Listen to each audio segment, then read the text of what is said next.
Tough game. Guys battled. I think for large portions of the game, we played the way we wanted to play. We had a lot of costly turnovers, some good looks that we missed at key times of the game.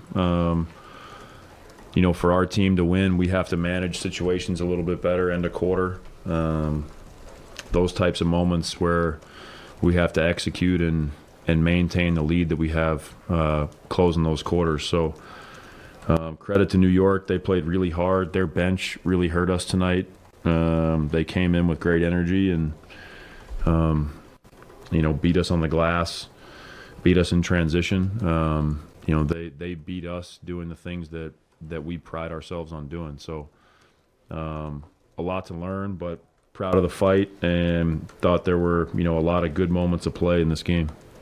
You talked before about defending the first action well, and then after an offensive rebound, not getting to that second one very well.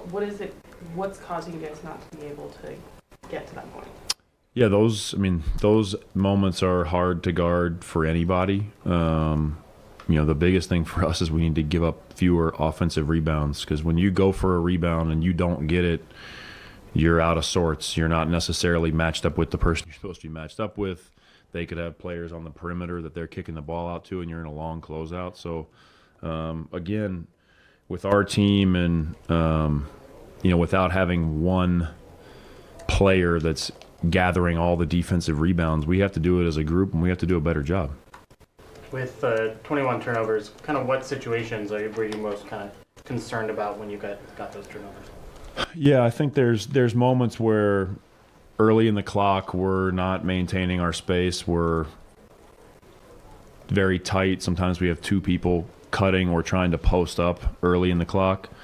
And then I think just making decisions a little bit late. We talked earlier in the season about sometimes the moment of decision is there, and if you take an extra dribble and a half in the NBA, the length can swallow you up if you get too close to the basket. So it's a lot about the timing of our decisions and trying to continue to do a better job of maintaining our spacing, especially early in the clock. Lowry's field goal attempts are down over the last 3 games. Does he need to force that, or do those need to come within the offense? Or I don't think he needs to force anything. Teams are giving him a lot of attention. I think tonight he got in foul trouble, which took him out of his rhythm. Didn't get to play as much in the first half as he usually does, and that can throw you for a loop sometimes. Also the way that we're playing, sometimes the ball just isn't going to find you every time. We put Lowry in a lot of actions, but tonight I think it was just the ball maybe didn't find him in the right moments, and that foul trouble in the first half took him out of his rhythm. Both Colin and Malik spoke this morning about the transition defense not being where the team wants it to be. 21 more fast break points for the Knicks tonight. Where's kind of the problem area there? What can you guys do better on that in that area? Yeah, I think it's continued focus on, one, it's not about finding your matchup. It's about stopping the ball and finding any player on the other team to match up with. Two, we have to do a better job of not giving up layups in transition. There are a ton of cross matches. We've talked about this the last couple of days. Like, there's a lot of cross matches based on how we play and how much switching there is in the NBA. So it tests your communication in those moments to be able to get back and just get the ball stopped. Also, I'd have to go watch, but with that many turnovers, I imagine that a good chunk of those points are coming off turnovers, and those are really hard moments to get the ball stopped. So part of it is us shoring up our offense, not having so many turnovers to let them run out. And the second part is just our communication. Obviously, Brunson had a ton of offensive success. What do you guys want to do against him defensively better than you did tonight? Yeah, again, I think he hit a lot of hard shots. He hit a lot of turnaround fadeaways at 15 feet, 14 feet. We're trying to keep guys from getting on the rim, and we're trying to keep people from shooting wide open three balls, and I think we did a pretty good job of that.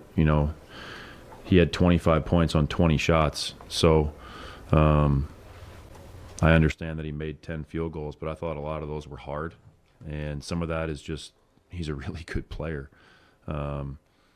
You have to pick and choose sometimes with a player like that who's a very smart passer, that if you start over exaggerating your defense and doubling him at 15 feet, you could end up giving up a lot more at the rim or threes because you put your team in rotation. So, I'll have to go back and watch his points. Obviously, there's probably 8 of them where you would want better defense, and there's some where he's a heck of a player and he made some tough fall-away shots. With that focus on wanting to deny the rim, wanting to deny threes, it's inevitable they're going to get a lot more in the mid-range, 60 points in the paint for them tonight. Is that just kind of the inevitable byproduct of that strategy, or are there things that you can do better in? Yeah, I think a lot of their baskets that were on the rim, again, are transition and second chance. Points in the paint sometimes can be a stat that's a little bit misleading because you're not necessarily sure where in the paint that ball was shot from. A 14-footer just inside the free throw line is technically points in the paint. So, there's a lot of good players in the NBA. There's a lot of teams that space you out, with the 3-ball being so prevalent these days. So you have to make choices. I like our chances if we take 11 more threes than our opponent. But we have to do a better job of cutting down our turnovers and not fouling so much defensively. Simone got some extra run tonight with Rudy out. What did you see out of him? I thought he played great. I think he came in, showed a lot of confidence. He's a very smart player, when to shoot, when to drive. He's far more athletic than maybe people assume he is.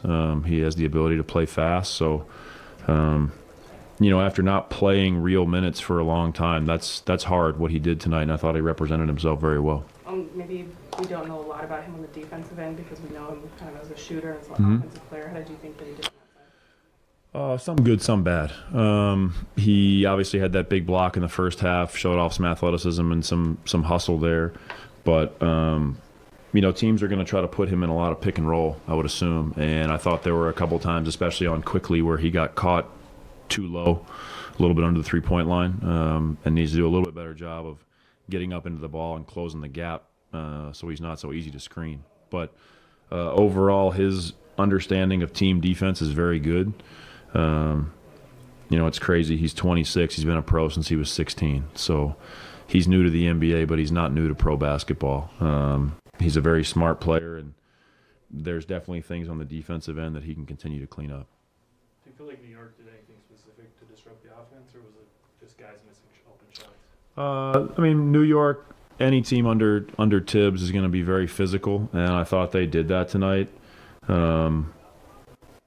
I do, when I look at the shot distribution tonight, 43 threes, 30 free throws.